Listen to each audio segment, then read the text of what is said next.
নবান্ন অভিযানে ধুন্ধুমার। এবার বিজেপি নেতাদের বিরুদ্ধে 7টি এফআইআর। মোট 7টি এফআইআর রুজু কলকাতা ও হাওড়া পুলিশের। 7টি এফআইআর এর মধ্যে 5টি কলকাতা ও 2টি হাওড়া পুলিশের। 4টি এফআইআর রুজু হয়েছে নিউ মার্কেট থানায়, 1টি এফআইআর রুজু হয়েছে হেয়ার স্ট্রিট থানায়। কোর্টের নির্দেশ অমান্য করে পার্কস্ট্রিটের দিকে মিছিল। আমাদের প্রতিনিধি আবির দত্ত আমাদের সঙ্গে রয়েছেন।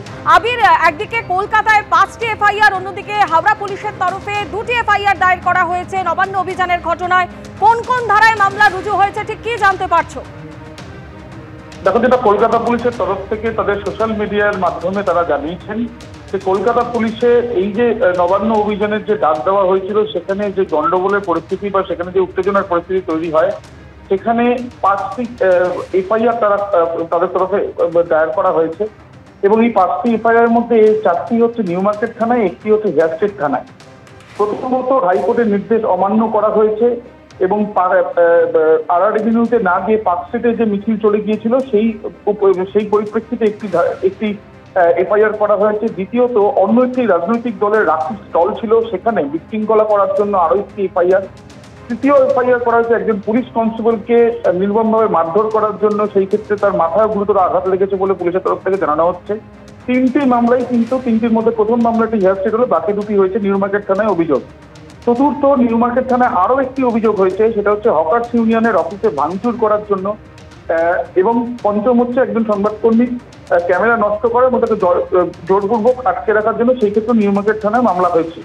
এছাড়াও জানা যাচ্ছে নিউ মার্কেট থানাতেও আরো 2টি আবেদনপত্র ইতিমধ্যে জমা পড়েছে, যেটা তারা আদালতে পেশ করেছেন। এই দুটোতেও তারা এফআইআর করতে চান এই মর্মে, এবং সেই ক্ষেত্রে আদালতের নির্দেশ আসলে সেই ক্ষেত্রেও এফআইআর হবে। তাদের মধ্যে একটি কেসে দেখা যাচ্ছে যে সরকারি সম্পত্তি ভাঙচুর, পুলিশের বিরুদ্ধে কটূক্তি, জনসাধারণের অসুবিধা করা, সরকারি সম্পত্তি ভাঙচুর, একাধিক অভিযোগ তার মধ্যে রয়েছে। যদিও এই যে কলকাতা পুলিশের তরফ থেকে যে 5টি রেজিস্টার করা হয়েছে কেস, আরো 2টি কেস রেজিস্টার করতেছে আদালতের কাছে আবেদন, সেই পরিপ্রেক্ষিতে এখনো পর্যন্ত কাউকে গ্রেপ্তার করা হয়নি। তবে একজন পুলিশ কর্মী আহত হয়েছে পুলিশের তরফ থেকে জানানো হচ্ছে এবং তদন্ত চালিয়ে যাওয়া হচ্ছে, সেটাও কলকাতা পুলিশের তরফ থেকে জানানো হচ্ছে। ধন্যবাদ আবির। আপনাদের যেমনটা জানাচ্ছিলাম যে এই যে নবান্ন অভিযানে যে ধুন্ধুমার পরিস্থিতি হয়, তাতে যে বিজেপি নেতাদের বিরুদ্ধে 7টি এফআইআর দায়ের করা হয়েছে, তাতে নাম রয়েছে অগ্নিমিত্রা পাল, কৌস্তব বাগচি, অশোক দিনদার।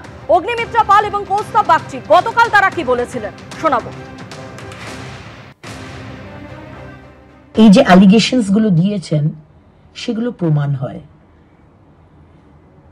আর অভয়ের বাবাকে ঘুষি মারেন, অভয়ের মাকে সাইডে ডেকে নিয়ে গিয়ে মেয়ে পুলিশকে দিয়ে লাঠি মারেন। আপনারা আমাদেরকে যে ছাড়বেন বা আমাদের ওপরে এই মিথ্যা অ্যালিগেশন দেবেন, এটাই তো স্বাভাবিক। মনোজ ভার্মার অবস্থা হয়ে গেছে ভাল্লুকের মতন। মমতা বন্দ্যোপাধ্যায় বলছে ভাল্লুক তুমি এফআইআর করো, ভাল্লুক এফআইআর করছে। ভাল্লুক তুমি মারো আন্দোলনকারীদের, ভাল্লুক মারছে। ভাল্লুক আর না মাদারির খেলা চলছে। মমতা মণ্ডল যখন পুলিশের একজন থানার একজন আধিকারিককে তার মা তুলে, তার বউকে তুলে কদর্য ভাষায় গালিগালাজ করে, তখন এই পুলিশ প্রশাসনের কোনো সদর্থক ভূমিকা দেখা যায় না।